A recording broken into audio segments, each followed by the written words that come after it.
Hello everyone. So I'd like to go over an obstacle that many people run into when they're learning to read Thai, and that is the final consonant sound.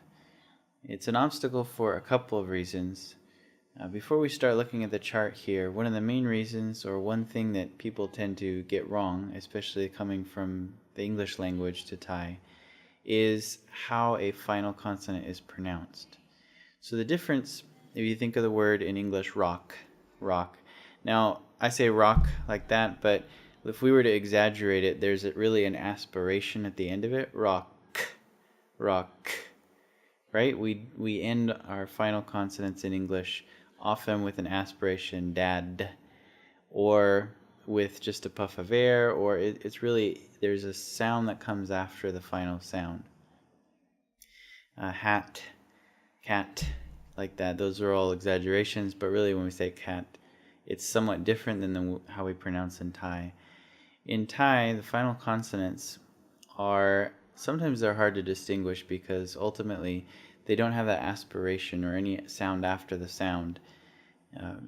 For example, the same word dad, I just said dad, if you were to pronounce it according to Thai rules, it comes to a very hard sudden stop. Dad, dad. It stops. The sound stops at the end. So you get it. That's one obstacle people run into when learning to pronounce final consonants. It's not hat, it's hat. It's not hot, it's hot. This is part of the accent you hear when Thai speakers learn English, and that's part of the reason. So you have to learn to transition yourself or learn to adjust your speaking if you want to have a nice clear sound when you speak in Thai and not have that aspiration at the end.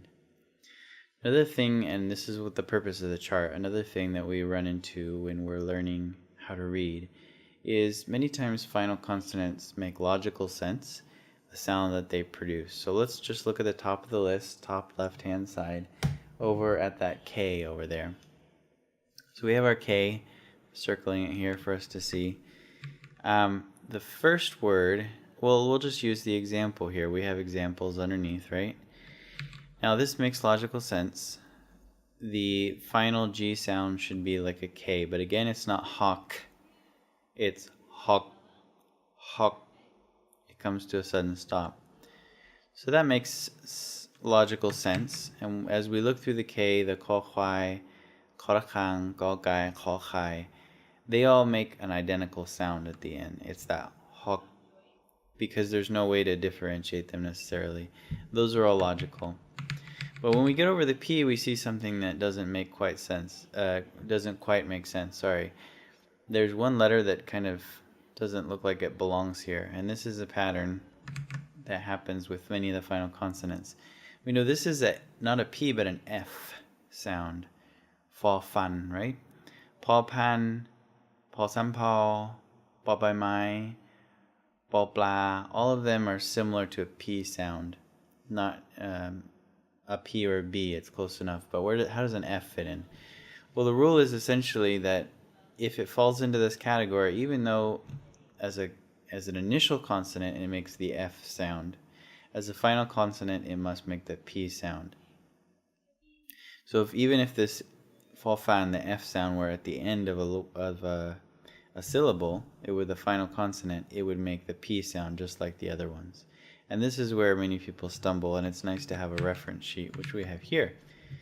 Okay, so in a similar, as just like the example before, if we look at ba bai mai, sara a, and then it ends with ba bla, well, we're going to say that ba, ba.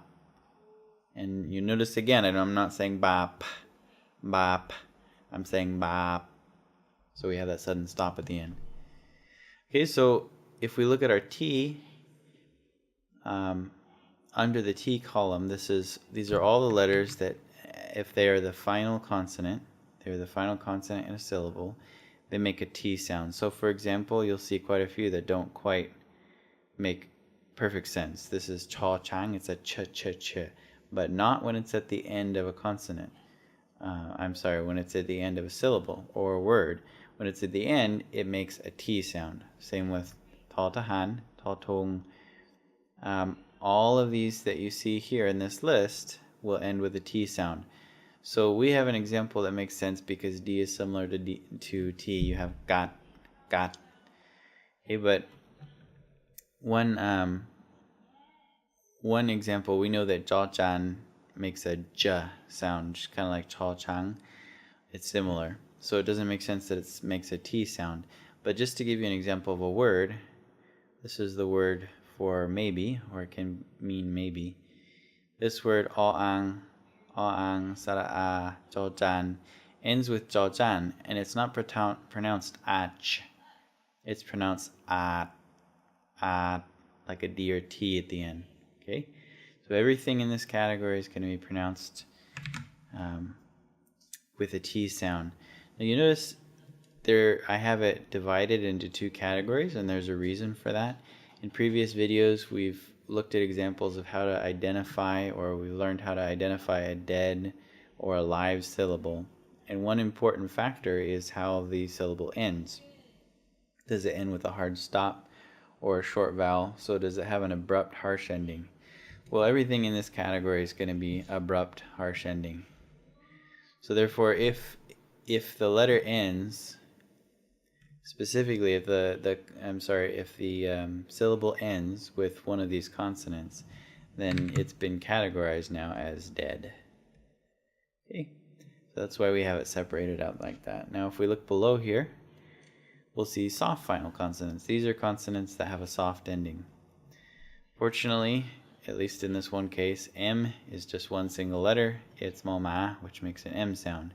So that makes logical sense. And then we have our example down here, hom.